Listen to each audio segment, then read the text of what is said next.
Da Jurra da Santa Maria, do bairro Jardim Petrolar. Brincando, dominando a rima, chegando na fita, MC Osmar. Nas ruas da vida ela é má, não brinca, ela corre aflita. Nos becos escuros do gueto, nas ruas do centro de Alagoinhas. Pros ricos a patifaria, pro pobre a falta de emprego. Boa noite, povo do Território 18. Muito bem-vindos ao nosso terceiro episódio do Colé de Merma. Tudo bem com vocês? Sejam todos bem-vindos ao nosso grandioso estúdio, o estúdio mais bonito da Bahia. Gosto muito de estar começando aqui essa semana pós 2 de outubro, né? Quanta confusão, hein, gente? Mas vamos lá. Hoje nós temos a alegria de receber em nosso estúdio Leandro Santoli. Leandro Santoli é o atual coordenador de cultura de Rio Real. Ele está aqui presenteando o nosso estúdio com a presença dele. Ó, vocês estão ouvindo essa música? Diretor, aumenta só um pouquinho a música, que esse pessoal vai aqui. Ó, eu vou, depois que a música baixar, eu falo o nome da música. Aumenta só um pouquinho a música para vocês ouvirem. Olha que som gostoso. Isso é. Vocês querem mais um pouquinho? Mais um pouquinho. Nanda Lins e os Astronautas, Teatro das Faces. Vai lá no YouTube, procura Nanda Lins e os Astronautas, que vocês vão encontrar essa canção. A artista aqui, que está aqui em Alagoinhas. Todo episódio agora a gente vai indicando música também, tá, gente? Nós ainda estamos com os quadros do Oswaldo Bola, aqui iluminando também o nosso estúdio. Próxima semana a gente vai colocar outro artista aqui. Então hoje a gente está para falar sobre comunidade LGBT, vou ficar só nas 4 letrinhas para ficar mais fácil de falar. Comunidade LGBT e políticas públicas para a cultura com Leandro Santoli. Boa noite, Léo. Boa noite. Primeiro você falou que eu estou presenteando, mas na verdade o presente é meu, primeiro pelo convite, por reencontrar amigos tão queridos de longa data, de militâncias culturais, de tanta coisa. Então eu estou muito honrado e muito agradecido por estar aqui hoje, viu? Verdade. Agora que você falou, eu estou olhando aqui para o nosso estúdio, Leandro Santoli na minha frente, Nando Zambia me dirigindo, ou seja, eu estou no luxo completo. Seja bem-vindo, tá, Léo? Muito obrigado sempre. Ô, Léo, você é assim que fala, coordenador de cultura de Rio Real? Coordenador de cultura. Não tem uma secretaria de cultura? Não tem. O nome é coordenador de cultura, mas eu batizei como agitador de cultura. Ah, tá. Okay. Faz mais sentido na falta da secretaria. Exatamente, mas assim, de modo oficial, hierárquico, é coordenador de cultura. Muito bem. Léo, nós temos aqui um serviço de mesa. Sim. Tá? Então nós temos as nossas canecas. Você vai escolher aqui pelo número, certo? O que é que você vai querer. Sim. Tá? E aí nós temos uma produção belíssima aqui que vai nos servir, tá? Enquanto é para você, né, se sentir mais à vontade. Eu já sei o que eu quero. Eu também já sei o que eu quero, porque depois da noite de ontem, vivemos tantas emoções, né? Eu já sei o que eu quero. Eu te digo pelo número? Pelo número. Número 1. Pronto. Nós vamos fazer a brincadeira aqui de quem acertar, a gente presenteia com um livro, tá? Com alguma coisa, mas a gente vai presentear quem acertar o que nós estamos bebendo. Então, alô, produção número 1 e número 12. Tá, produção? Deixa eu dar as canecas aqui. Número 1 e número 12. Porque 12 mais 1 é 13. Nem tinha pensado na matemática. Então, vamos lá. Léo, me diz uma coisa. Você é nascido em Rio Real? Eu nasci em Rio Real. Sou filho de Rio Real. E é uma das minhas falas principais nos lugares que eu vou. Eu faço muita questão de dizer que eu sou de Rio Real. Ainda que eu esteja transitando por muitas cidades e outros estados, mas eu sempre recorro à minha origem. Você já morou em outras cidades, além de... Eu morei aqui em Alagoinhas, inclusive.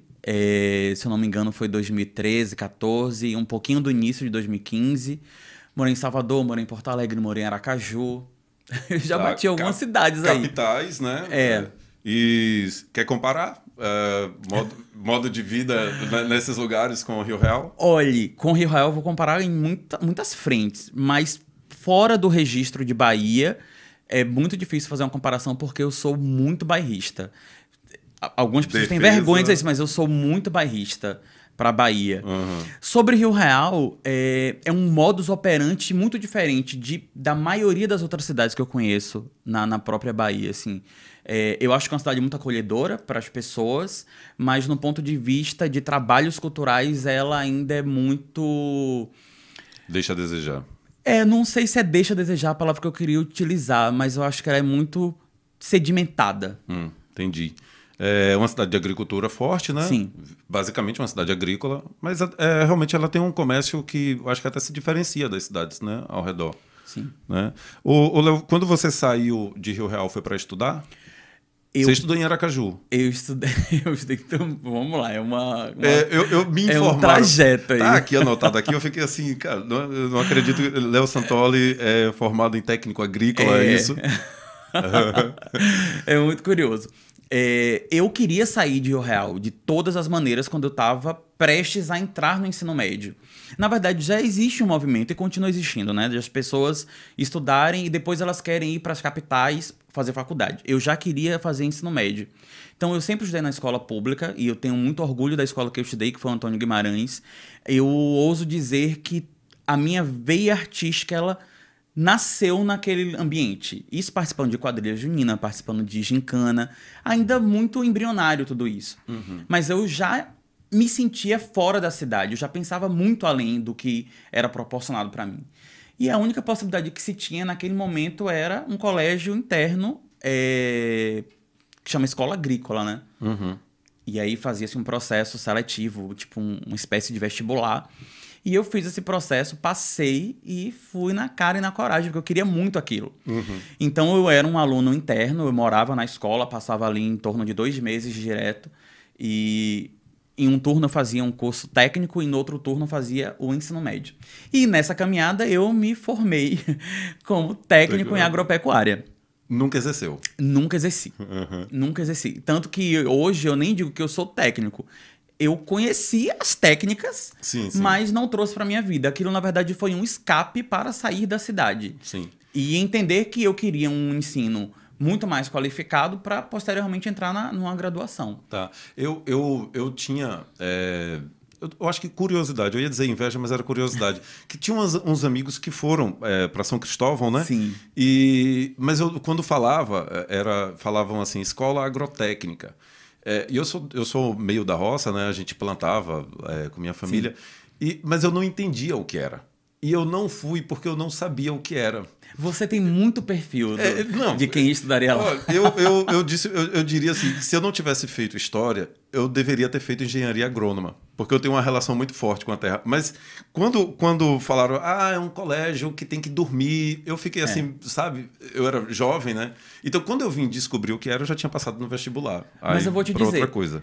A ideia é maravilhosa da escola. Inclusive, eu vi imagens recentes, a escola está muito melhor, né?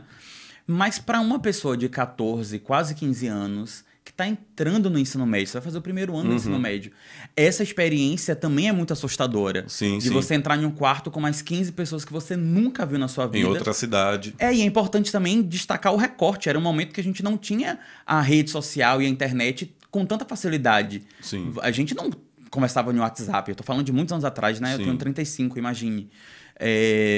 Então era muito assustador. Eu lembro que minha mãe me levou, me deixou lá, foi embora e eu pensei, e agora?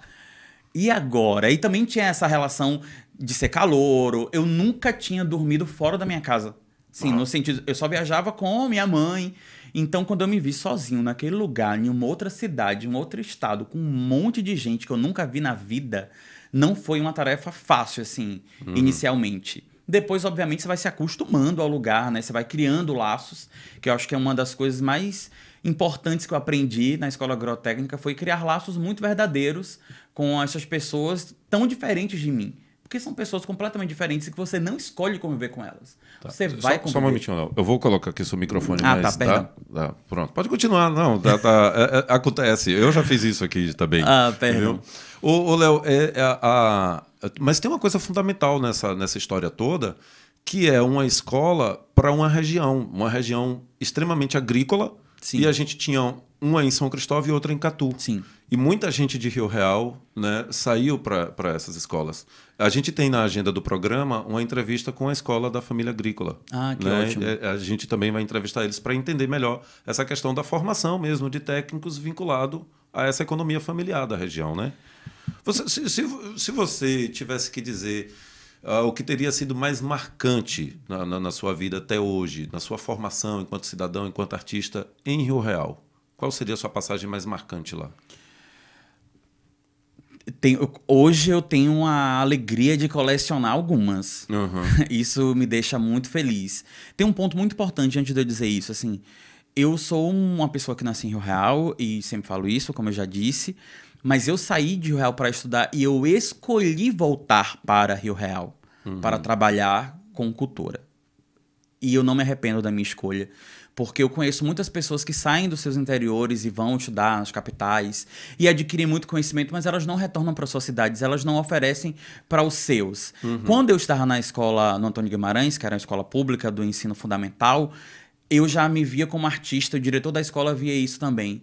E eu sei que tem mais, tinham mais, mas esses talentos foram sendo enterrados de alguma forma. Sim, então sim. eu sempre pensei muito nisso, eu quero voltar para minha cidade para isso. Em algum momento eu não morava ainda, eu voltei a morar mesmo em Rio Real por conta da pandemia. Mas antes eu sempre trabalhei em Rio Real, eu acho que eu pagava para trabalhar. Eu vinha de Salvador semanalmente para Rio Real, dava aula e voltava para Salvador no mesmo dia. E nesse inteirinho eu fui trabalhar em uma escola pública, dando aulas de teatro em um programa do governo que existia, ainda governo Dilma, chamado Mais Cultura. Sim. Que era voltado para, enfim, dança, teatro, música, nas escolas da rede pública. E eu fiz uma apresentação em praça pública de um resultado dessas oficinas de teatro e tinha muita gente assistindo. Esse dia especificamente é um dia que me marcou muito, porque eu estava dando aula na escola que eu tinha estudado, que era o Antônio Guimarães. Esse resultado era com os alunos dessa escola e ali eu entendi o quanto era importante olhar para a minha história e para a minha cidade e devolver para a cidade coisas que eu já tinha aprendido fora. Esse ponto eu tenho uma foto, inclusive, que eu chorando, assim. Aquele filme que passa na cabeça da gente, né? Esse é o mais... Nível médio ou nível fundamental? Era nível fundamental. Nível fundamental. Então, era uma espécie de estreia sua, como numa performance teatral, não? Não era estreia minha, porque ali eu só estava dirigindo os alunos. Eu estava completamente de bastidores. Entendi. Mas, para mim, vem daquele lugar de... Que bom que eu consegui também descobrir outros alunos, como um dia eu fui descoberto por outros professores. Você fez o nível médio lá em São Cristóvão. Sim. E aí depois você vai para a faculdade. Qual é a faculdade? Eu sei que é UFBA, Artes, mas qual é a faculdade específica? Você ficou morando em Salvador durante esse tempo? Não, como é que foi? Fui para Aracaju depois. Eu fiz teatro licenciatura na UFES, Federal de Sergipe. E concomitantemente eu estava fazendo administração com habilitação em marketing. Uau. Então eu me formei nessas duas coisas, era uma privada, recebi uma bolsa, ProUni, importante também destacar, uma bolsa integral do ProUni, e fazia teatro. Menino, era uma loucura, porque eu não tinha tempo de absolutamente nada, e nesse inteirinho eu também trabalhava. 2 cursos e trabalho. E trabalho. Tanto que o curso que eu fazia de administração marketing, eu não conseguia pegar todas as disciplinas, por exemplo, porque isso tomaria não é um tempo que eu quero dizer, mas é tempo, né? Quando uma jornada de trabalho, enfim, tomaria um tempo ali. Então eu nunca pegava todos, porque o curso de teatro da UFES não era em Aracaju, era em Laranjeiras, então também tinha que viajar diariamente para o curso. Sim. E você fez administração e fez artes cênicas? Aí tem outra pausa de tempo. Eu estava com administração, estava com licenciatura em teatro. Formei e aí fui para Porto Alegre para fazer uma especialização. Nessa especialização eu retornei porque, enfim, minha avó tinha descoberto um CA de mama e eu entendi que a vida talvez não fosse só o que eu queria. Eu precisava voltar porque eu sempre... fui muito devoto da minha avó. Eu queria cuidar, estar perto durante esse processo. Eu não me arrependo disso. E aí, em Rio Real, Minha avó já estava bem, mas eu não tinha mais perspectiva de nada. Aí um amigo disse assim, venha para Lagoinhas, que aqui tem um teatro e a gente pode fazer coisas aqui. E aí a minha chegada a Lagoinhas é por esse lugar. De que eu já tinha feito muita coisa para outros lados, mas eu voltei para um ponto zero. Aí vim para aqui. Você fez administração, teatro e tal. Então, quer dizer, na verdade, o seu lugar hoje na gestão pública é o lugar que você que você plantou para você mesmo, É um lugar de direito. Porque você tem as credenciais de formação, tanto de administração como da parte artística cultural. Aí eu fiquei aqui em Alagoinhas um tempo, fui muito acolhido por Jô Correia, por todos os artistas da cidade. Quando eu lembro do momento que eu morei aqui, eu tenho muita gratidão por tanta gente que eu conheci aqui, que seguem comigo, né? Daqui eu inventei de fazer outra graduação, agora eu quero fazer direção teatral. E aí passei na UFBA, fui embora para Salvador, e aí fiz direção teatral, emendei com o mestrado. Que ótimo, que ótimo. Parabéns. A gente vai para um rápido intervalo. Aí no segundo bloco a gente volta já tratando mais diretamente de política pública para a cultura e a comunidade LGBTQ.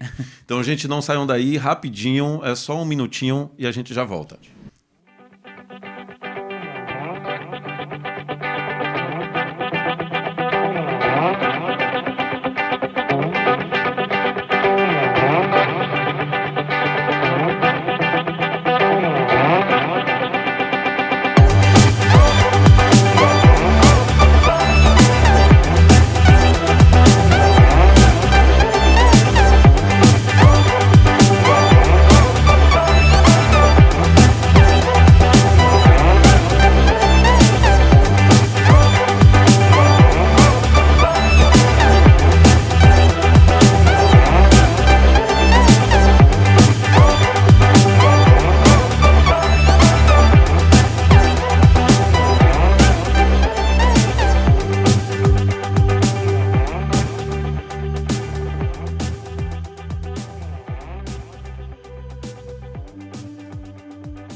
Já estamos de volta, povo lindo. Vamos agora saber da Coled Merma, tá?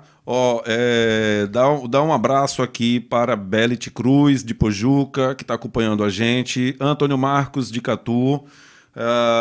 Professor Antônio Marcos, né? Tiana, de Alagoinhas. Amiga Tiana, abraço para você. Roque Antônio, nosso assessor de comunicação, figuraça aqui, carimbada da cidade. Abraço, Roque. Beijo para você. Kelly, de Entre Rios.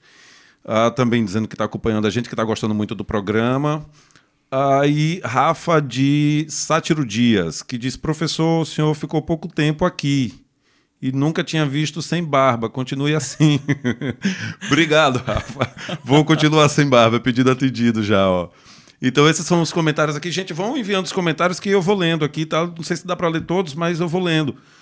O nosso WhatsApp é 75-3183-1218. 3183-1218, tá? Então, gente, vamos lá agora voltando aqui com Leandro Santoli. Leandro já que falou sobre como ele veio para Alagoinhas, né, na formação dele, e aí ele vai para as artes. Então me diz uma coisa, Léo, você... a gente vai colocar umas fotos, tá? De você em quadrilha, de você em peça de teatro. O pessoal tá até vendo agora, tá na nossa tela. Me fala um pouco sobre as quadrilhas, Léo. Desde quando que você é marcador, é coreógrafo? Como é que é essa sua vida de quadrilha? Desde quando? Desde sempre. A quadrilha ela chega para mim quando eu era ensino primário, fazendo a quadrilha tradicional, né, na escola. A quadrilha que todo mundo conhece, Olha a Chuva, Passeio na Roça e etc. Mas a quadrilha, depois disso, eu continuei achando ela maravilhosa e continuei querendo fazer parte.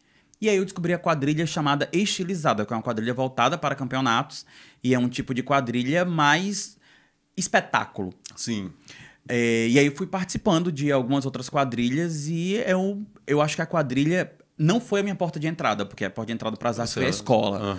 Mas para muita gente, a quadrilha é uma porta de entrada para muitas coisas. Para você conhecer sobre teatro, sobre música, sobre figurino, sobre dança, sobre maquiagem, sobre cenografia. É um universo, a quadrilha, ela é uma mola pulsora de desenvolvimento artístico. Desculpa, Léo, vou fazer uma analogia, né? É como a escola de samba no Rio de Janeiro, Sim. as quadrilhas aqui no Nordeste. Algumas pessoas não gostam dessa comparação. Sim. Eu gosto dessa comparação. Eu falo da indústria, Sim. né? Totalmente. Então, a quadrilha, ela é tão presente na minha vida que meu recorte de mestrado é a quadrilha junina. Eu pesquiso um trânsito de quadrilha junina e teatro popular. Eu não consegui me desvencilhar disso, porque eu acho que realmente o universo ele é muito grandioso. Então, a quadrilha, ela tá na minha vida. E você está na quadrilha hoje?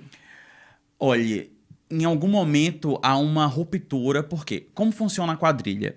As pessoas, quando querem sair em um bloco de carnaval, elas pagam por um abadá. A quadrilha junina, ela também é paga. As pessoas que dançam na quadrilha, elas pagam para dançar na quadrilha.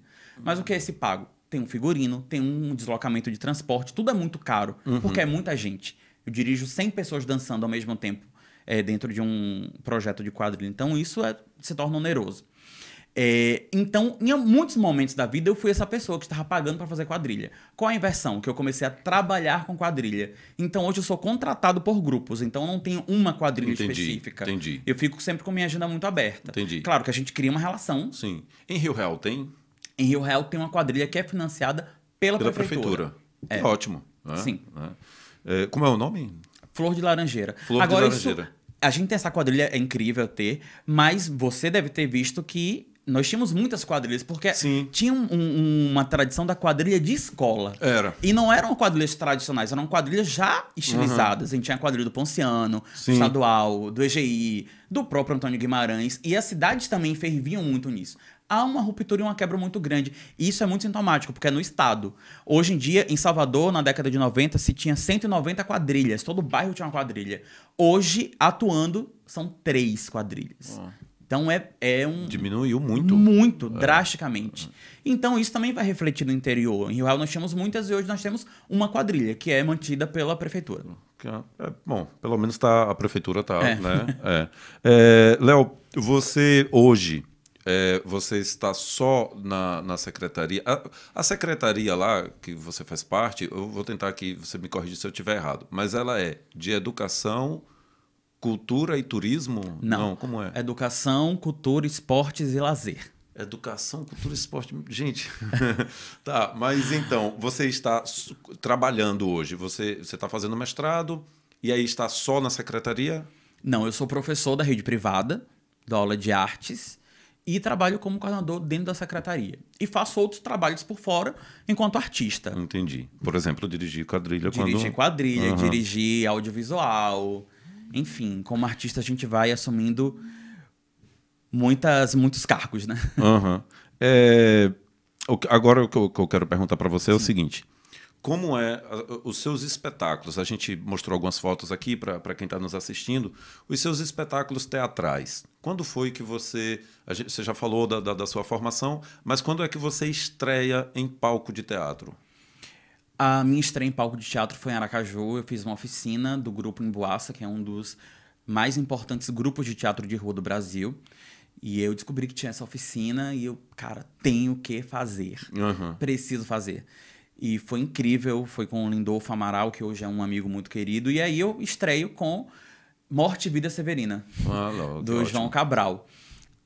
Esse momento para mim é muito importante porque quando eu subi para fazer um espetáculo profissional, e eu não estou colocando espetáculos amadores como um lugar oneroso, de maneira nenhuma. Mas a leitura é outra, porque existia uma equipe maior trabalhando. Naquele momento eu sabia que aquilo seria para sempre. E assumir a responsabilidade e o compromisso de tudo que viria depois. Eu não preciso falar, né, de quando você decide ser artista no Brasil, nesse país insalubre de algum modo, e pro artista muito mais, todos os riscos que você corre. E dizer isso na sua família que você decidiu ser artista é um grande problema, mas eu não me arrependo disso. Foi a escolha mais acertada que eu fiz. E aí os meus espetáculos, de algum modo, os que eu dirijo, eles refletem muito as coisas que eu vivi. Eu gosto de falar sobre morte.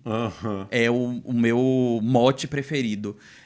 Porque a morte é uma coisa que me assusta muito. E de algum modo eu nunca tinha parado para pensar sobre isso. O quanto é curioso. Eu tenho medo da morte, eu tenho medo dos meus amigos morrerem, eu tenho pavor disso, mas eu adoro falar sobre morte. E de algum modo ela sempre está ali caminhando. Então, os meus espetáculos sempre falam sobre memória, sobre morte e sobre afeto. Você tem um espetáculo que você fez, eu não lembro se foi sua mãe ou sua avó. Minha avó. Sua avó, né? Como é que era o nome? Maria, um rito para a minha avó. Esse era um monólogo? É. Um monólogo. Foi o seu único espetáculo em monólogo? Foi o segundo. O primeiro foi muito mais embrionário, o nome era Mazela, enfim, era sobre um pai que perdia um filho. Mas eu entendo que eu não tinha maturidade para fazer aquilo. É importante também olhar para o nosso trajeto e dizer assim, ó, aqui realmente, o que é que eu fiz aqui, hein? Mas foi bom aprender que não era esse lugar. Quando eu estava na universidade, eu fiz uma disciplina chamada Rito e Performance. E aí eu tinha orientação de João Sanches, um grande amigo, diretor e dramaturgo.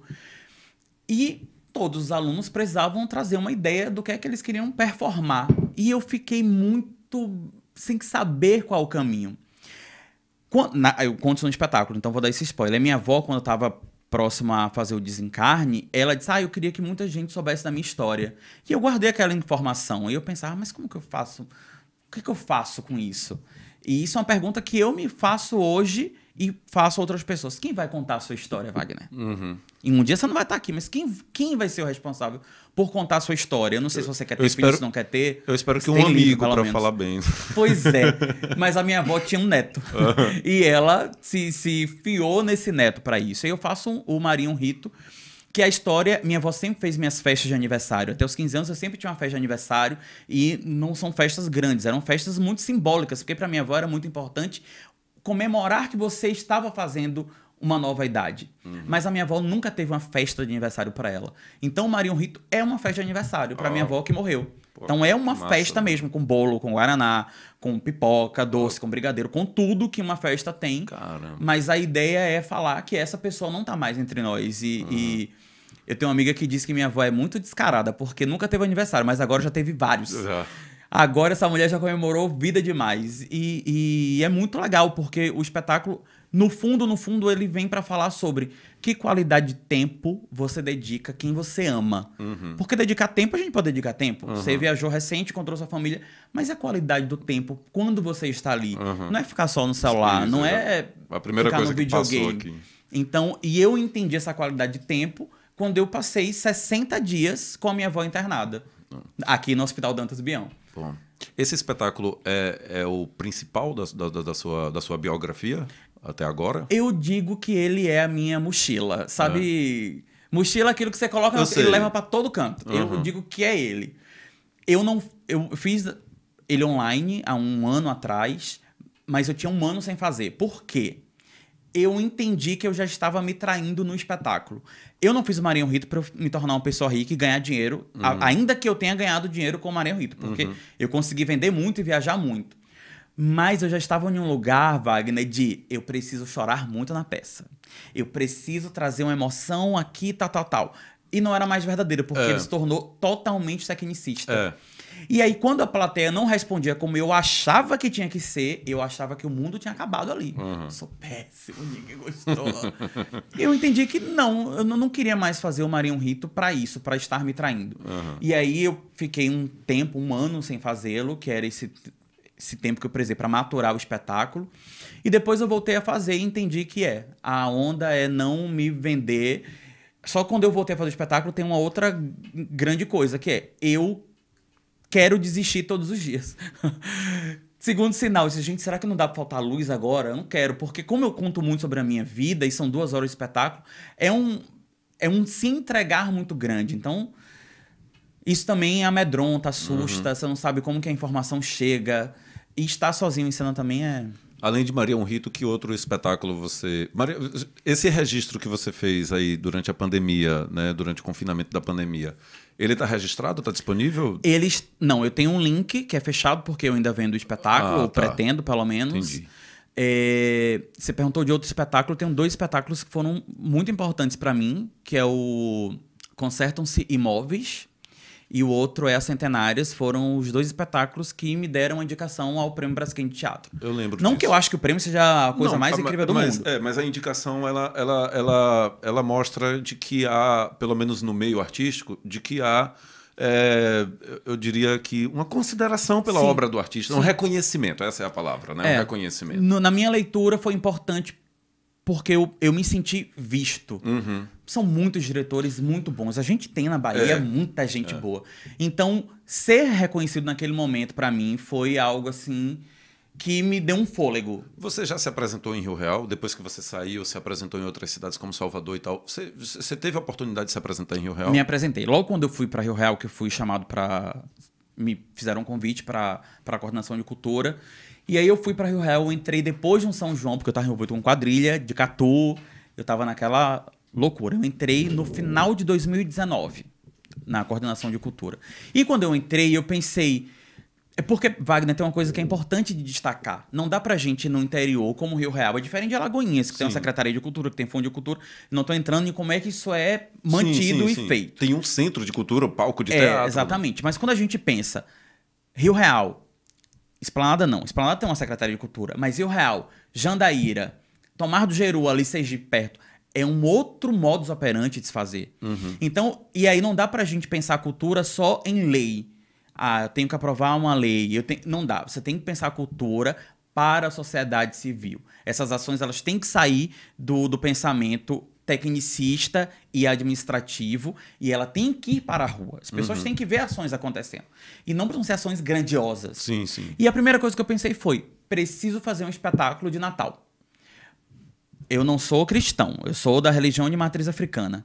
Mas a cidade é cristã. A cidade tem uma população enorme de católicos e de evangélicos e que, obviamente, vão falar sobre o nascimento, a morte de Cristo. E eu não me oponho a nada disso, por que não fazer? Então, eu sugeri fazer uma oficina de teatro para iniciantes, para quem nunca teve contato com teatro. E aí eu fiz uma oficina para 30 pessoas e dessas 30 pessoas nós fizemos um espetáculo de Natal, montamos um palco na frente da secretaria e foi incrível. Eu me apresentei junto com esses novos atores e teve um retorno muito bonito e muito impactante. Primeiro, por usar como cenário a fachada da secretaria, que é o antigo fórum, né? Um prédio histórico antigo. E as pessoas estavam muito envolvidas com aquilo, porque era uma novidade para a cidade. Então, esse é um dado muito importante para mim de apresentação. Foi um retorno muito bom do meu trabalho enquanto artista, mas mais do que isso, a possibilidade de formar outras pessoas para trabalhar com teatro dentro da cidade. Você já teve alguma dificuldade pelo fato de você ser gay trabalhando em Rio Real, seja com seus espetáculos, com a quadrilha ou dentro da secretaria? Wagner, eu não consigo te dizer se eu tive dificuldades. Talvez porque eu sou uma pessoa muito blindada. E muitas coisas não chegam até a mim justamente porque as pessoas me veem como... Se você me conhece fora daqui, sabe que eu sou muito palhaço. Trabalhando, eu sou uma pessoa muito séria. Então, esse lugar da blindagem, sim. Na secretaria, eu acho que não. Como professor, sim. Como professor de artes, eu acho que tem. Porque aí você lida não só com os alunos, mas com os pais dos alunos. E a gente tem um avanço do conservadorismo muito forte, principalmente na cidade interior. Então, eu sempre ouvi situações já, um pai de aluno falou tal coisa. E uma situação ruim, que é para além de mim, é o material que eu estou levando para dar aula, sabe? Eu já vi N matérias com professores que foram demitidos ou que respondem judicialmente por alguma coisa. Então, eu tenho que fazer esse trabalho de filtrar muito. Qual é o lado bom disso? Porque eu também estou lidando com alunos, com uma juventude que vem aí, que pensa diferente, que já olha para o diferente sem um julgamento. Claro, talvez esteja também falando de uma bolha. As bolhas também são muito problemáticas, né?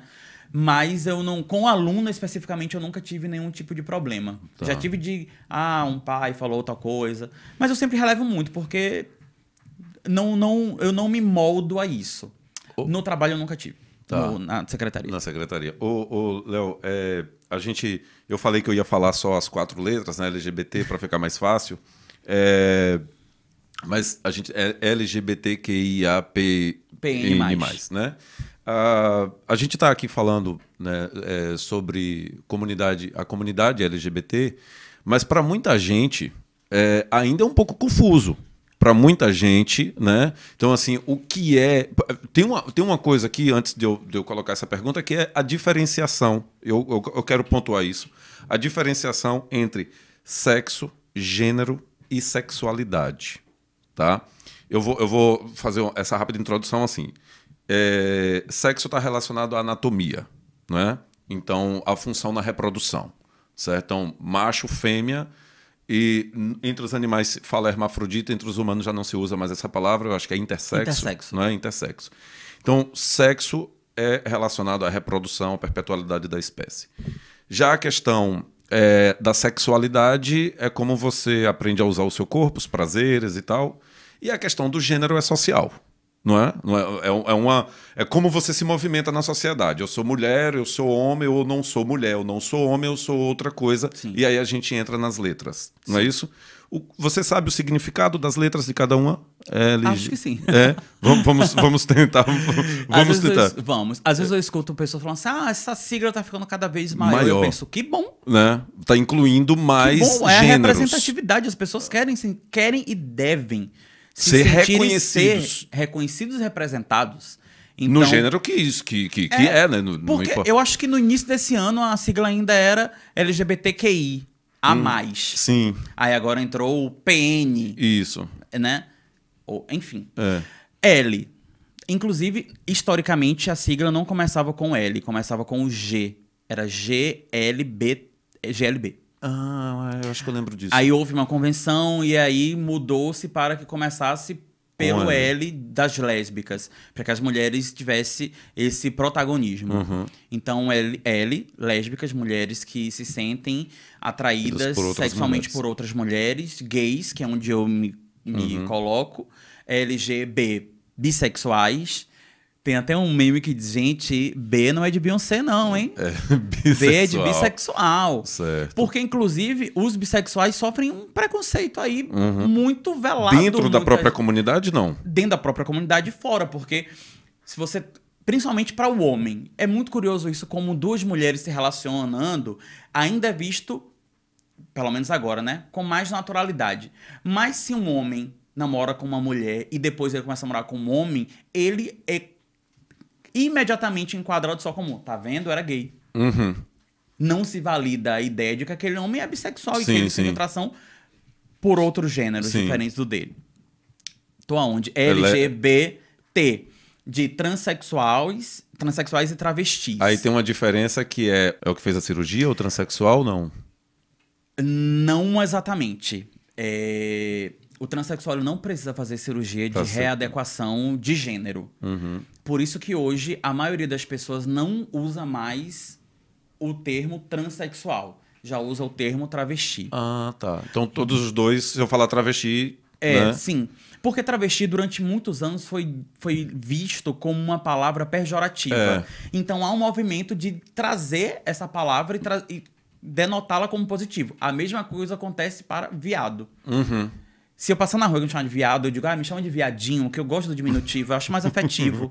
Então, não tenho questões. Então, a travesti e trans são pessoas que nasceram com um sexo definido, mas elas não se assumem enquanto. Então, em palavras muito populares, nasceram homens, mas se descobrem mulheres. Uhum. Tá? LGBTQ queer, que vem dessa ideia também americana do queer de abraçar outros gêneros. LGBTQI, intersexo, que é o que nós chamávamos anteriormente de hermafrodita. É tão grande que ele vai se perdendo. LGBTQIA, assexuado. São pessoas que não têm... Tinha um movimento forte na década de 70, né? Eles chamavam... Tinha outra palavra. Sim. O David Bowie era eu esqueci agora. Androginia.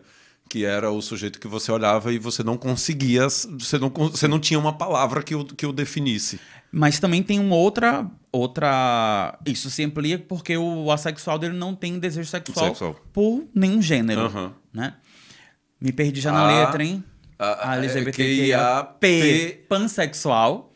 São pessoas que têm desejos sexuais por qualquer gênero, seja ele gay, lésbica, bissexual, gênero fluido, enfim. É uma pessoa que abraça, né? Sim. É uma pessoa que agrega. Agrega valor ao camarote. LGBT... E o vai se N, perdendo. agora o N. Não, agora só Não falta o N. binário. Não binário. É. É esse termo que é mais recente no vocabulário corrente, talvez seja o que cause mais confusão, né? Mas para falar a verdade, eu quero deixar uma coisa fechada, que é o seguinte: isso é muito mais... É lógico que isso é importante para todo mundo, né? Mas quem se define acaba usando, e deve fazer isso, né, essa identidade, exatamente como posicionamento social, né, em defesa de si próprio, de sua comunidade. Já no meu caso, que devo entender, né, e aceitar, no meu caso específico, realmente eu não vejo muita diferença, né? Porque eu tenho para mim, né, uma coisa: religião e sexualidade é uma coisa do universo particular da pessoa. Sim, né? total. Então, assim, eu não pergunto sobre essas coisas. É lógico que quanto mais a gente conhece na amizade, a gente vai entendendo a vida do outro, né? Vai conhecendo o outro. Léo, eu tenho um dado que eu quero que você comente, que é o seguinte. Diga, você ia falar? Eu ia falar que eu acho que em breve deve-se entrar na sigla o F de fluido, que é o gênero fluido. Que ele vai transitando. Uma hora ele escolhe uma coisa, outra hora ele escolhe outra. Exatamente. Tá. Se você tivesse que dizer um marco histórico de direito conquistado pela comunidade, que é super importante, para você, que marco seria esse? Mais recente e importante para mim, inclusive, é o casamento homossexual em 2011. O direito que a comunidade tem de registrar no civil, ter direitos civis, né, sobre aquilo. Não é só o casamento. Não dá pra pensar no casamento só no sentido matrimônio, bênção. Não, mas constituir família. Né? Todos os direitos que são conquistados a partir disso. Porque isso, muita gente já estava junto, mas era esse estar junto num sentido de ser escondido. Não, agora essas pessoas podem ser vistas, né? Então isso é um direito muito importante. Então, como é que você lida, né? Como é que você responde a esse conflito que se coloca, que colocam, né, o conflito da moral cristã? O Brasil é um país cristão, né? Para todos os efeitos, né? Para o bem ou para o mal, o Brasil é um país cristão. E a gente sabe que tem esse conflito, apesar eu vou usar gays aqui para... Né? Então, assim, apesar de toda sorte, né, de gênero e sexualidade, ser também cristão, né? Então, assim, eu tô de tal igreja e tal, mas esse conflito da moral cristã com a sexualidade, que é uma coisa individual de cada pessoa. Como é que você lida com isso? Eu fui cristão muitos anos. E eu sempre digo que eu conheci Deus quando eu saí da igreja. Essa história do Deus é amor, eu conheci fora. Dentro da igreja, Deus só queria me matar, mandar pro inferno, queria fazer todo tipo de atrocidade comigo. Fora eu descobri que é legal, é amor mesmo. Então, agora você imagina, dentro de um contexto de uma família machista, de uma cidade interior, majoritariamente cristã, você já entender que você não é aquilo ali, mas você precisa se adequar àquilo, é uma violência muito grande. E a maioria das violências que eu passei foi no ambiente cristão da igreja. Existem muitos ainda, e isso me preocupa, me assusta, me entristece. É muito comum você ver muitos meninos e meninas que claramente têm uma orientação diferente, mas elas estão sob a vigília incessante do cristianismo. Eu queria também... Eu não sou contra o cristianismo, pelo amor de Deus. Porque a gente tá falando, e aí você fala, amanhã sai a manchete. Léo Santoli diz, abaixo o cristianismo. Não é isso. Eu respeito tudo, mas não tem como, porque eu tô falando com propriedade de fala, né? Eu sou comunidade LGBT.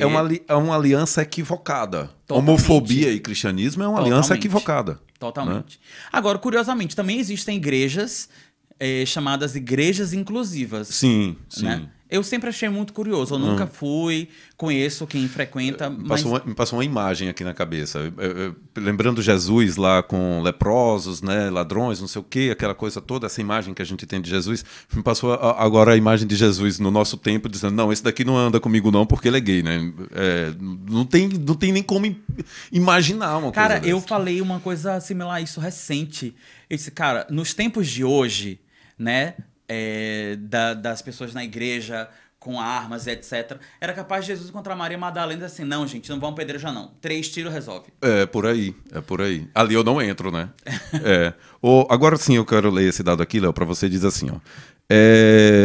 1.700, né, 1.700 pessoas foram vítimas de agressões físicas em 2021, tá?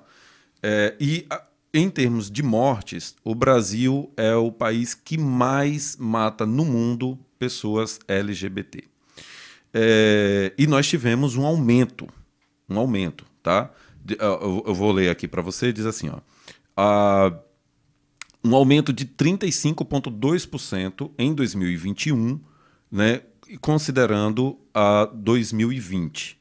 E aí foram registrados 1.271 casos de violência, contando com estupros, que também subiu de 95 para 179. Ao longo do ano passado, 300 pessoas perderam a vida. Então, 300 pessoas perderam a vida em 2021 por conta dessa violência, número que representa um aumento de 8% em relação a 2020. Ou seja, aumentou. De 2020 para cá, nós temos um aumento de violência e de mortes decorrente dessas violências. Com uma morte registrada a cada 29 horas, o Brasil, é uma pessoa por dia praticamente, o Brasil segue liderando o ranking de países que mais matam. Os dados, e nós temos um problema com dados, né? Porque os dados eles são coletados pelo Grupo Gay da Bahia. Sim. E pelo anuário da... Como é que eu esqueci o nome? Da Trans... É uma associação, a ANTRA, né? A Associação Nacional de Travestis e Transsexuais. Então, ou seja, o Grupo Gay, o GGB e a ANTRA, eles fazem essa coleta de dados, essa pesquisa, porque me parece que no Brasil tem uma dificuldade. Por exemplo, a Bahia não tem dados específicos oficiais do Estado para isso. Então, como é viver no Brasil nesse cenário? Né? Você que já passou por tantas cidades, por diferentes capitais. Então, como é que é ser gay no Brasil, sendo um país que mata um gay por dia, praticamente? Ser gay no Brasil é você ter medo diariamente de entrar na estatística. É fugir da estatística. É muito... Da mesma maneira que eu não posso falar o que é sofrer racismo, pessoas que não estão dentro da comunidade, elas não vão saber, né? Não vão dimensionar como é você não poder viver livremente, sem medo. E viver livremente em muitas coisas. Durante um tempo, eu queria me vestir de maneiras muito particulares. Queria andar com saia. Mas eu nunca... Eu sempre me identifiquei enquanto um homem branco, cis, binário, gay.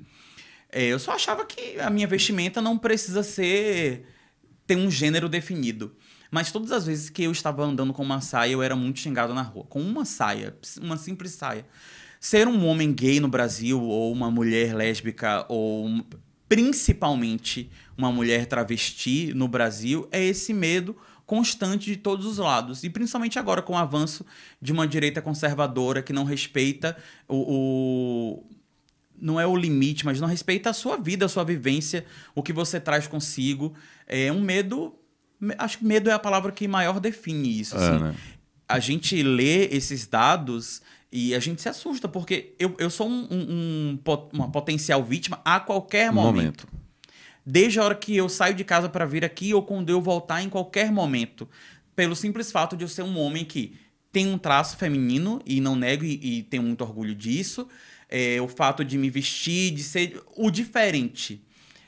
Conviver com esse medo, de algum modo, também é muito paralisante. E deixa eu completar, porque os homens são maioria nessa violência, como vítimas. Né? 51% dos casos são de homossexuais masculinos. 51% dos casos. 36% contra travestis e transexuais As lésbicas aqui 4%, e, enfim. Então, ou seja, o grupo, os dois grupos principais são homens, né, no caso, como você se colocou, e travestis e transexuais. E a cor das vítimas: 28% são brancas, 25% pardas, 16% pretas, e 47% tinham entre 20 e 39 anos, para dar aqui, né, a faixa etária mais comum. Eu fiquei aqui com uma dúvida quando eu li isso.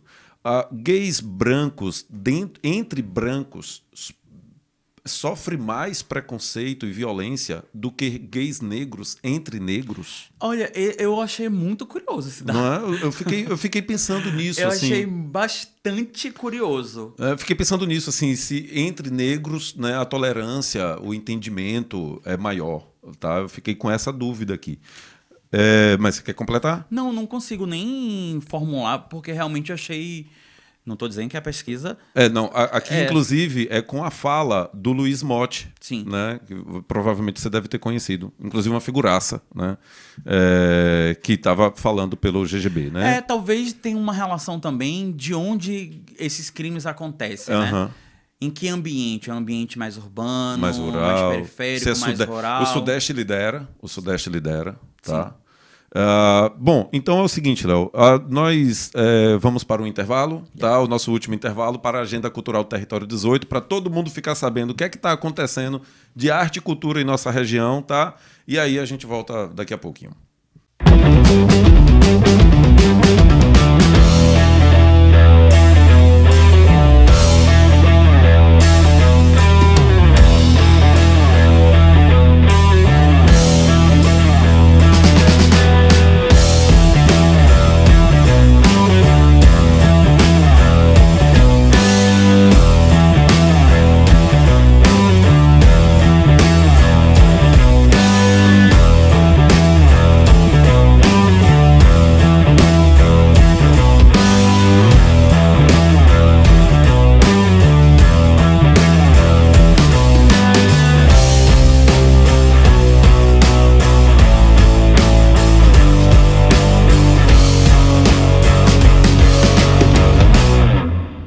Então, meu povo lindo do Território 18, da Bahia, estamos de volta para todo mundo aí do litoral norte, do agreste, né?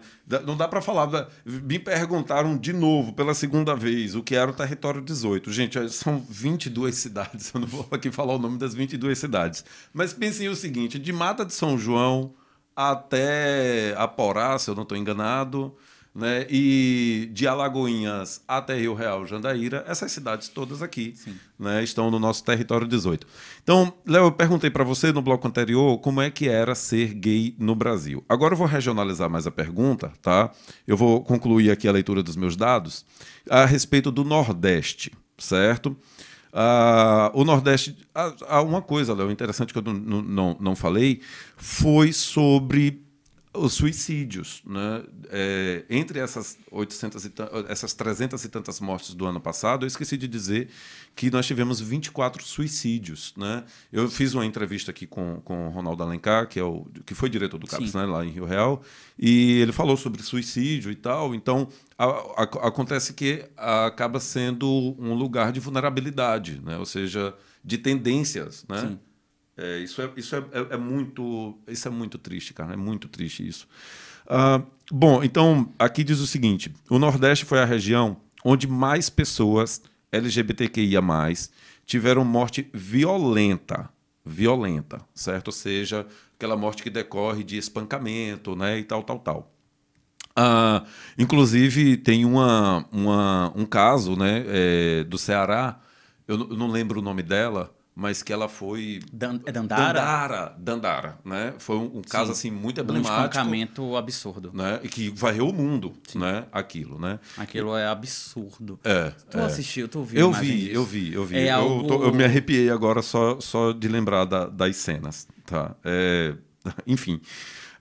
20 homicídios de pessoas da comunidade em 2019, 23 em 2018, e aqui, né, vai falando... Aqui esses dados são do Ceará, só do Ceará, que a gente está falando aqui de Dandara.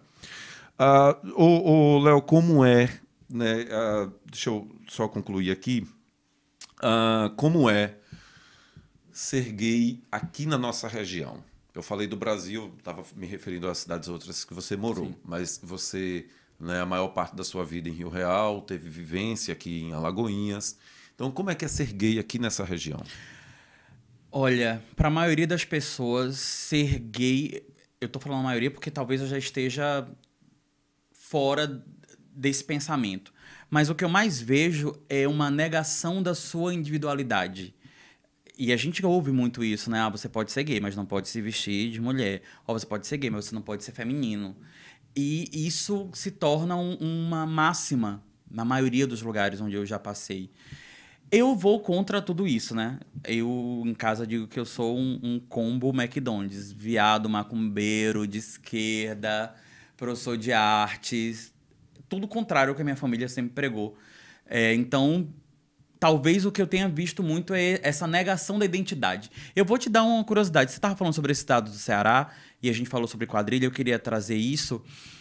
Nas quadrilhas, muito recentemente, é que foi permitido os homens performarem de mulheres ou as travestis dançarem enquanto o seu gênero mesmo, enquanto mulher.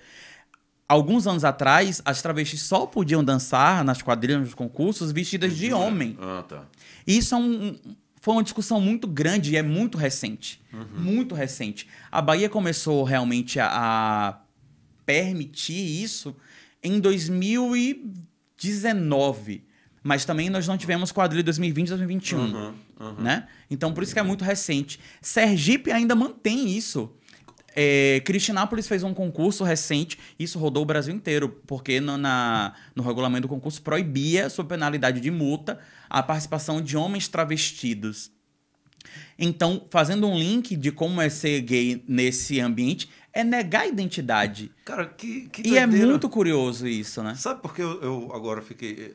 porque na minha cabeça, pela minha passagem no universo artístico, foi rápida, né? Mas eu tive ali, palco de Salvador e tudo. Eu senti... eu encontrei muitos gays, assim, no teatro, né? E na minha cabeça ali naquele momento, eu imaginei que o universo artístico fosse mais receptivo, ou seja, que fosse um lugar de acolhimento.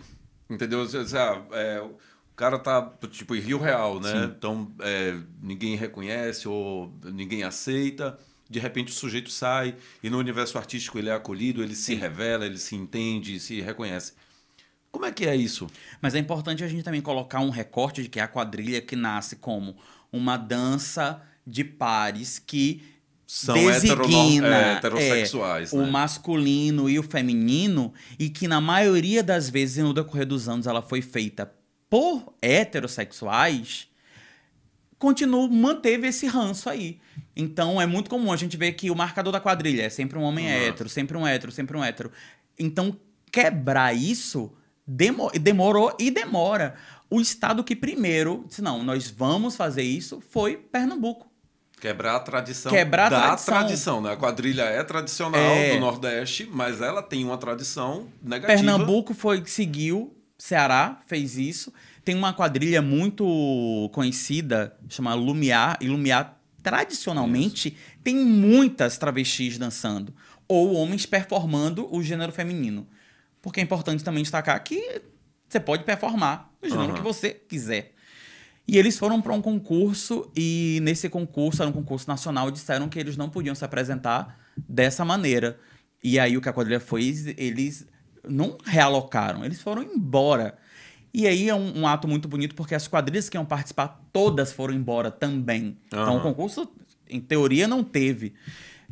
Mas é muito curioso pensar que eu não consigo ver uma quadrilha hoje sem a presença do gay, da travesti, da lésbica, de todo mundo. Primeiro porque deveria ser um espaço acolhedor. A quadrilha em si quando a gente pensa para além da quadrilha, quem regulamenta concurso, etc., aí é que eu acho que não. Aí já entra o ranço tradicionalista, heteronormativo. Como você trabalha com arte? Atrapalha para conseguir emprego? Eu vou ler uns dados aqui sobre mercado de trabalho, tá?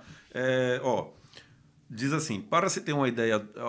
Desculpe, 41% de entrevistados, né, de comunidade LGBT, afirmam terem sofrido discriminação por sua orientação sexual ou identidade de gênero no trabalho, no ambiente de trabalho. 33% das empresas brasileiras dizem não contratar pessoas LGBT, ou seja, não contrataria se for LGBT. 61% dos funcionários LGBT no Brasil optam por esconder isso no ambiente de trabalho, não toca no assunto. 90% dos travestis estão se prostituindo por não terem conseguido emprego, mesmo com bons currículos. Sua maioria esmagadora, cerca de 90% na prostituição, aí tem 4% emprego formal, 6% emprego informal. Então, a sexualidade na nossa sociedade, ela acaba sendo um obstáculo até para a pessoa, né? É porque a sexualidade ela chega antes da competência. Cara, Isso é triste. Eu falei isso com um amigo meu outro dia. Eu disse, eu não sei, mas eu acho que eu seria um pouco terrorista. Porque eu fico pensando essa tonelada de esse medo constante que você relatou e essa tonelada de dificuldades que vem por conta do preconceito. Eu não consigo me imaginar nessa posição. Exatamente por isso, cara. Como você disse, é impossível para uma pessoa como eu, né, conseguir dimensionar o que é a vida de uma pessoa da comunidade. Você estava falando eu falei sobre medo e você reiterou. Um dos poucos momentos em Rio Real que eu saio de noite na rua, sem medo de qualquer tipo de agressão, porque principalmente Rio Real, enfim, a cidade já dorme muito cedo. Uhum. Isso só acontece de não ter medo quando eu estou saindo do jiu-jitsu e eu faço questão de ir vestido no kimono.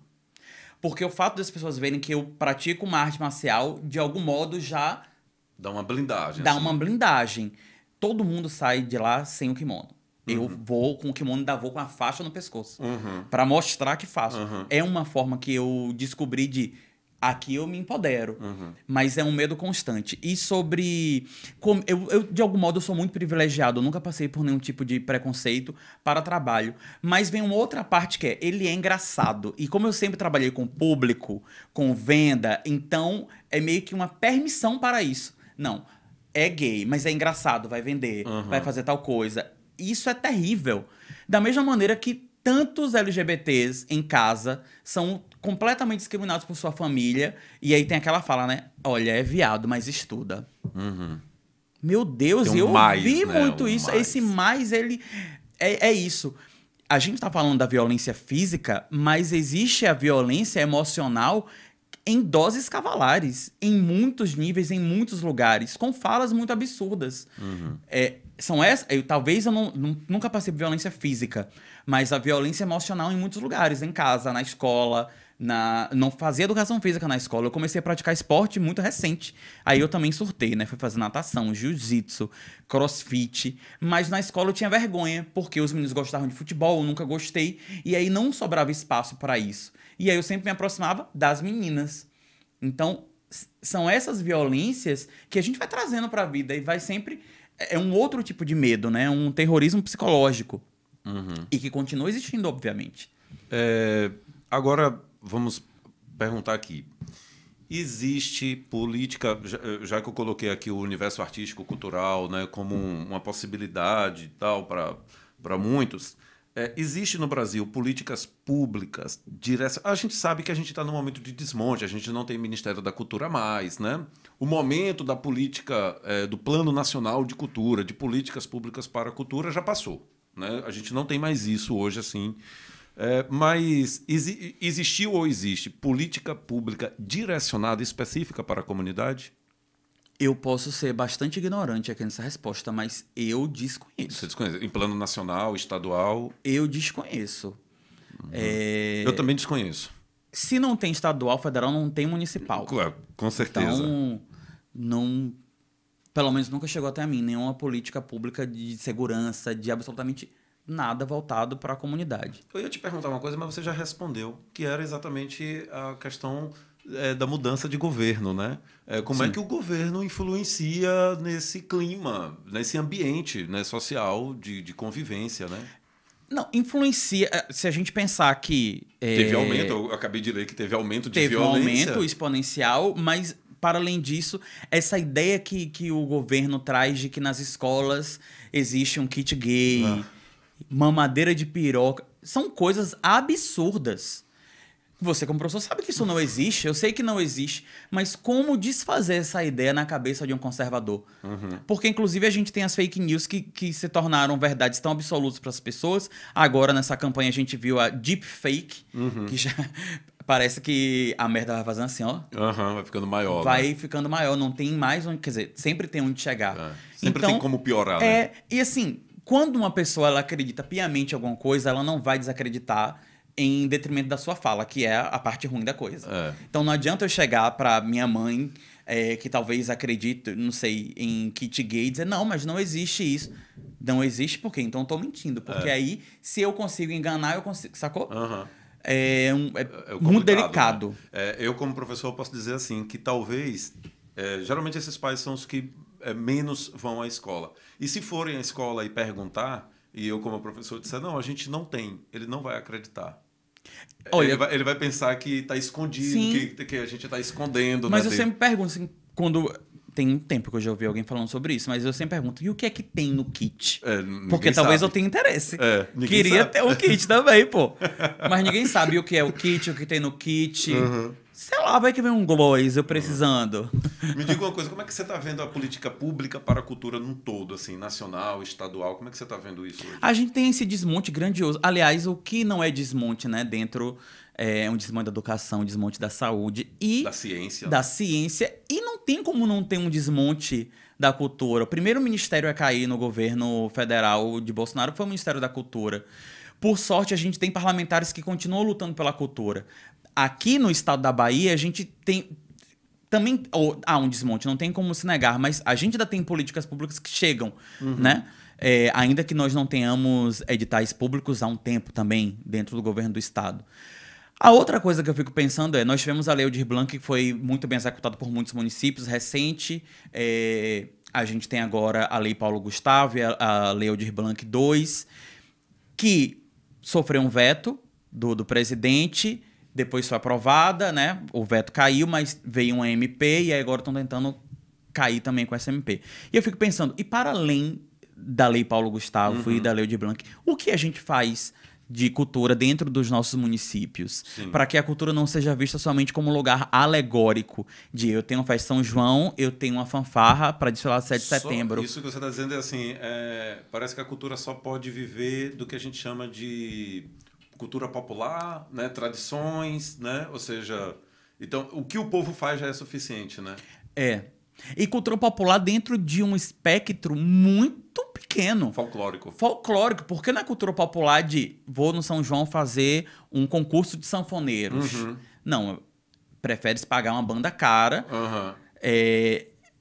Muitas coisas, né? Quantos escritores podiam estar lançando seus livros? E, enfim, é sempre muito triste pensar nesse desmonte que começa, obviamente, por uma esfera maior, mas ela vai chegando aqui e chega em Rio Real, quando a gente... Era isso que eu estava me perguntando, assim, você como coordenador de cultura em Rio Real tem aparelhamento público, estatal para cultura? Quer dizer, não tem uma secretaria? Não. Não tem uma secretaria? Tem conselho municipal de cultura? Não. Tem um plano? Tem. Tem um plano. Tem um plano de cultura. Mas esse plano de cultura foi você que elaborou? Sim, a gente tem um plano de cultura e a gente tem uma lei municipal orgânica de cultura, que ainda não foi aprovada. É um projeto. Ela está escrita, ela transita, mas ela não foi aprovada. Isso é uma questão muito importante, assim, né? E é uma das minhas lutas. Como nós sabemos, Então, antes de você não... Ou tinha alguma coisa? Olha, eu não consigo te falar sobre gestões anteriores. Quando eu cheguei, eu já encontrei eu estava pesquisando agora sobre o Sistema Nacional de Cultura. Porque agora, com a Lei Paulo Gustavo, é necessário que todos os municípios tenham um sistema. O Sistema Nacional foi implantado em 2014, mas não foi enviado nenhum documento. A gente está falando de 2014, 2022, tem 8 anos, né? De matemática. Então, assim, existem coisas que são feitas, mas existe também um grande retrocesso. E aí é uma balança que pende para muitos lados. Por quê? Ao tempo que, como um coordenador, eu preciso fazer ações que são públicas para a sociedade, eu também preciso pensar nesse lugar administrativo. Porque eu eu não sou. Sim, claro. Né? E eu não quero sair sem deixar coisas para a minha cidade, que eu amo tanto, e os artistas da cidade. Então, é sempre uma balança que pesa. Para mim é muito difícil, Wagner, porque eu sou artista. Eu penso como o artista e para o artista. Então, você me perguntou, a coordenação tem aparelhamento? Nenhum. Todos os eventos que você vê que são executados pela coordenação de cultura, secretaria, a verba chama ousadia. Porque a gente conhece muita gente e vai pedindo a um, pedindo a outro, e vai fazer. Não deixamos de fazer, mas por isso que eu te falo, o entendimento e a crítica que eu tenho antes de ser gestão, ela muda quando eu me torno gestão. Porque quando eu não era, mas não faz, e por que não faz? Quando você entra, você faz assim, não faz porque não tem o que fazer. Ok. Porque na história disso, hierarquicamente, o que vem para a cultura é um recurso que chama 00, né? Que é um recurso de sobra. Mas esse recurso de sobra ele vai para a saúde, que demanda muito mais. Então, o que é que fica? E aí, se a gente pensar que uma cidade como Rio Real, que tem artistas, mas que também não há um ajunte popular desses artistas para que se entendam enquanto artistas e cobrem isso, não vai ter porque não tem demanda popular. Os artistas que estão em Rio Real, eles vivem da própria produção deles, de arte? Eu acho que alguns de música, sim. Tipo Bazinhos, é isso? Não, porque... tem um artista que eu gosto muito de falar sobre ele, que é Edson Guenguem, né? Falou gente. É meu primo. Ele tem um estúdio, ele produz pessoas no estúdio dele, tem a LG de Luan. Essa galera eu sei que consegue se manter. Mas se a gente vai pro artesanato, não vai viver só de artesanato, né? Teatro nem se fala. E eu também desconheço. Eu acho que o único grupo de teatro que tinha lá, não sei se ainda tá atuante, eu acho que é bem sazonal, é um grupo da Igreja Católica, né? O grupo Teatro Raiz. Eu conheci Ivoneide, se eu não estou enganado, né? Eu conheci esse grupo. Quando eu tinha um grupo de teatro aqui também, isso já faz bastante tempo, tinha também um grupo de teatro de uns meninos de uma periferia que era teatro de rua. Mas eu acho que eles só existiram por uns 2 anos, assim. Então, ainda falando, né, sobre essa questão da política pública de cultura em Rio Real, o que é que você destaca? Você falou da questão do projeto de lei, né, que está em trânsito ainda, precisa ser aprovado.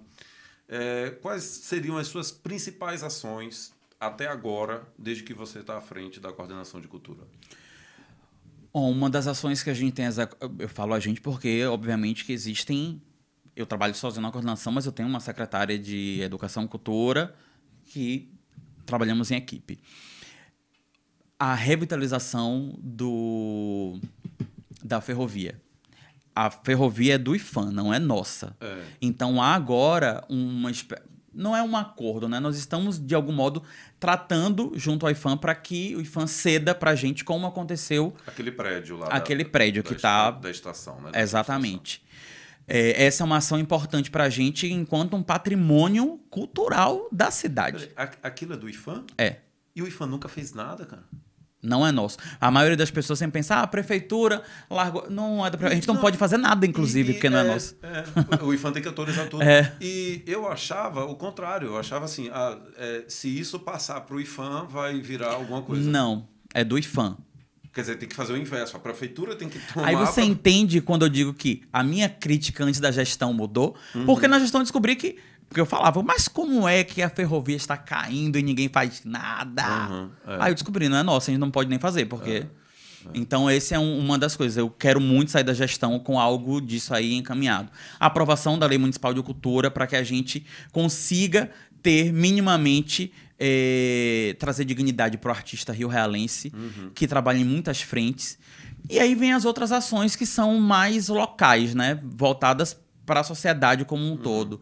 E eu destaco o Barracão Cultural, que é uma ação que a gente já está fazendo, a gente vai agora para a 4ª edição, que ele vem no molde de feira cultural, mas ele amplia-se como uma feira de economia criativa que abarca as linguagens Uau, que sensacional. criativas todas, de dança, música, teatro, artesanato, gastronomia. E isso, para mim, é muito importante. E o nome Barracão, que faz uma alusão ao antigo nome da cidade, ser Barracão, né? Você lembra das antigas feiras de cultura que existiam? Sim. Eu participei da organização, acho que de 2 daquelas feiras, e uma das coisas que a gente tentava revitalizar era um pouquinho, lógico que sem o trio, né, sem aquela Sim. festança, mas era um pouquinho da antiga festa da laranja. Essa é uma festa que eu quero muito fazer, Wagner. Não sei Festa como da eu vou laranja? fazer. Cara, por que Rio Real não tem mais festa da laranja, né? Não- A capital da laranja. Eu acho que também existe uma coisa, Rio Real se tornou uma grande produtora de milho. Talvez até mais do que laranja. Claro, isso não dá a ver. Se quiser fazer festa da laranja, estaria fazendo a festa da laranja. Eu não sei. Essa mudança também política dialoga muito com isso, né? Essa mudança de prefeitos, de governo, dialoga de algum modo com isso. Mas a festa da laranja é uma festa que eu quero muito revitalizar. E pensar junto com as cidades perto uma maneira da gente fazer uma feira literária também. Eu penso, Rio Real, agora com os editais da Lei Aldir Blanc, a gente teve publicação de quase 5 livros. Entre livros de poema, crônica. Uma pessoa publicou um livro sobre as benzedeiras de Rio Real. Isso é incrível. Então, Ótimo. eu acho que... Eu quero falar com essa pessoa. Rita Freitas, vou te passar o contato dela. Eu quero falar, sim. Léo, nós estamos chegando ao fim, tá? O nosso tempo, né, não é assim tão foi longo. ótimo. Mas antes de concluir, eu acho que você até deu um pouquinho, assim, antecipou um pouquinho, que era, eu perguntei, né, sobre as ações você à frente da coordenação, e aí você falou também de algumas coisas que você quer deixar. Sim. Você, pelo mandato, aí você fica mais 2 anos. Mais 2 né? anos. Mais 2 anos, e aí eu espero que você consiga realizar essas coisas, tá? Espero sim. Agora eu quero que você... Se não realizar, deixar encaminhado. Agora eu quero que você faça essa autoavaliação e pense qual é o impacto que tem em Rio Real do seu trabalho. O seu trabalho como artista e o seu trabalho como coordenador de cultura. Qual é o impacto que você acha que isso tem em Rio Real? Olhe... Que pergunta difícil. Aqui tem que ser Da assim. outra Qual é de crítica. mesma? Qual é de mesma? Me mesma, diga. Léo? Eu me sinto muito reconhecido enquanto um artista em Rio Real. E isso brilha os meus olhos. Quando as pessoas reconhecem o meu trabalho como artista, sabem que eu sou um ator, um diretor de teatro, e agora eu estou enveredando por apresentação, e as pessoas assistem as coisas que eu proponho. No dia 2 de julho... 2 de julho, né? 1º de julho é o aniversário de Rio Real. 2 de julho é a independência. Há 2 anos eu faço uma live chamada Live Rio Real, e o número, esse ano foi 143 anos, que é uma live que é feita para a gente falar da cidade de Rio Real. Escritores, enfim. E as pessoas me dão retornos muito positivos sobre isso. Sobre como é importante, como me veem como artista importante dentro da cidade. Então essa é uma crítica que para mim é muito positiva, mas obviamente, Wagner, você não vai agradar a todo mundo, e principalmente dentro de um contexto de cidade que também é polarizada, né, no sentido de governo, que você tem a situação e a oposição. Nem todo mundo vai gostar de você, mas o que eu espero que aconteça, porque eu até onde eu conheço acontece, é respeitar e valorizar o trabalho que tem sido feito. Não é rápido. Aliás, nós vimos na história toda da cidade, muitos anos não aconteceu nada. Não é rápido, não é fácil, mas tem alguém pensando. E isso, o que me dá minha mola pulsora disso é saber que eu sou um artista ocupando um lugar que é de direito meu. Ser um artista que pensa políticas públicas dentro do meu município, que eu amo e que eu fiz questão de retornar para lá. Que show. Então, agora eu quero perguntar uma coisa assim, nas suas propostas, tem algo específico para a comunidade LGBT? Ainda não. Ainda não. Mas é um ponto... É um ponto... Né? É importante destacar porque quando a gente fala sobre políticas públicas para LGBTQIAPN+, é importante pensar que eu trabalho dentro de um sistema governacional também. Então não é só o que eu quero propor e da maneira que eu quero propor. Não é a minha produtora. Sim, né? sim. Existem pensamentos inclusive de formação. Sim. Mas ainda são projetos embrionários. Espero que a gente consiga executá-los, sim. Agora, para finalizar, Léo, eu até passei por cima aqui de uma pergunta. Desculpa. Desculpa, Josafá, né, de Esplanada. Mas ele estava perguntando exatamente, né, sobre o que era que você ia propor lá para Rio Real, mas eu acabei não... Abraço, Josafá, de Esplanada. Agora, para encerrar aqui, Léo, me diz uma coisa. Qual é o mundo ideal em termos de política pública para a cultura, comunidade LGBT no Brasil, em Rio Real? Qual é o mundo ideal de Léo Santoli? Você falou que... a gente já falou algumas coisas de Rio Real, né? Falta Secretaria de Cultura, falta verba própria para investimento. Isso, né? Investimento investimento que vem de outras fontes para além da própria prefeitura, né? Um mundo ideal, menino... Acho que o mundo ideal é o mundo que a gente consegue respeitar a individualidade do outro e potencializá-las. E isso, obviamente, vai estar ligado às bandeiras todas que eu acredito. As bandeiras da educação, a bandeira da comunidade LGBTQIAPN+, a bandeira da cultura, a bandeira da frente antirracismo. Esse é o mundo ideal, quando a gente acredita nessa individualidade e a gente potencializa ela para o bem. Ok. Então, para encerrar agora, de verdade, eu vou deixar aqui... eu vou sempre encerrar aqui com um poemazinho ou um versozinho. Então, hoje o verso é de uma música que se chama Toda Forma de Poder. A mensagem que eu vou deixar para o pessoal hoje diz o seguinte: o fascismo é fascinante, deixa a gente ignorante, fascinada. Fascinada. Léo, foi um prazerzaço, querido. Muito obrigado por você ter vindo aqui, meu conterrâneo. Foi incrível. Vamos brindar o Colé de Merma. Colé de Merma. Queria aproveitar e agradecer a toda a sua equipe que cuidou para que eu estivesse aqui hoje e desejar para o Colé de Merma muito mais do que vocês já têm construído. Obrigado. Porque, primeiro, que eu acho que é muito importante esse podcast, que, para além de tudo, é informativo e a gente consegue conhecer outras pessoas que, enfim, de outras vias talvez não tivéssemos contato. E contem comigo para isso também. Obrigado. Até já, gente. Até mais, né? Até já não, até mais. Foi um prazer estar com todos vocês. Próxima semana nós estaremos com a vereadora de Alagoinhas, Jussi Cardoso. Certo? Então, até a próxima semana e fiquem todos muito bem, tá? Tchau, tchau. Da Jurra da Santa Maria, do bairro Jardim Petrolar, brincando, dominando a rima, chegando na fita, MC Osmar, nas ruas da vida ela é má, não brinca, ela corre aflita, nos becos escuros do gueto, nas ruas do centro de Alagoinhas, pros ricos a patifaria, pro pobre a falta de emprego, que a sola Baixada Santinha, os mano da Baixada, os irmãos do Barreiro, caída com tiro no peito e o sangue derramado no chão, uma mulher reagiu ao assalto, foi com o pé tirado lá no calçadão, outra vez não pegaram o ladrão, mas escala a cidade é pequena, só é pena isso não evitar que na periferia já tanto problema, queima o filme, estraga a cena, entre a língua do conspirador, do pilantra, bate canalha, comédia, covarde, cuzão delator. A rima vai até Salvador e o interior representa a Bahia. Vem ouvir raciocínio malandro, é o salve dos manos de Alagoinhas.